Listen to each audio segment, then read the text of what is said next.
Guys, mabilis bang maubos ang data mo? Mayroon akong technique na ibabahagi o i-share sa inyo para makatipid kayo sa inyong data. Ito guys, yan po. Ito yung load na ginagamit ko. Guys, may tuturo ako sa inyo na para makatipid kayo sa data at hindi mabilis maubos kasi yung mga apps na sa cellphone mo, lahat yan gumagana. Kaya mabilis maubos ang data mo. Kaya ito guys, tuturo ako sa inyo para hindi mabilis maubos ang inyong data. Lalo na kapag nagulog-ulog. Okay, punta kayo sa settings. Then, click nyo yung connection. Then, punta kayo sa data usage. Ayan guys, data usage. Then, punta ka dito sa mobile data only apps. Yan, click mo yan.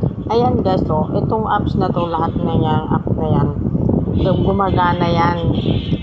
Lapad naka-open yung data mo. Kaya ang gagawin natin is i-click natin itong mobile data only apps. Yung isi-select lang natin yung apps na pagaganahin natin na yung mobile data mo lang ang itong apps lang ang magagamit. Yan. Kasi itong ito lang yung mga pinili ko na inopen ko para sa data ko lang, para ito lang yung magagamit ng data ko. Kumbaga hindi lahat, kasi once na lahat ng apps gumagana, pag nag-open ka ng data, madali siya maubos. Kaya ito guys, ito yung sinelect kong mga apps na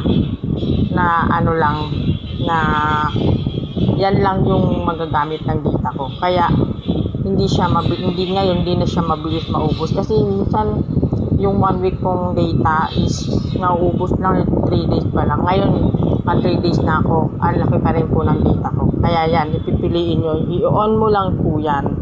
Nandito po dito sa all apps.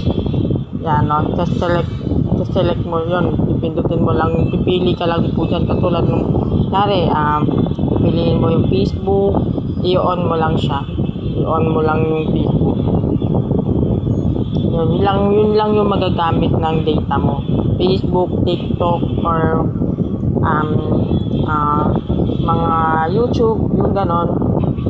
Kung ano yung mga isi-select mo lang na apps, yun lang yung magagamit ng data mo at hindi siya mabilis na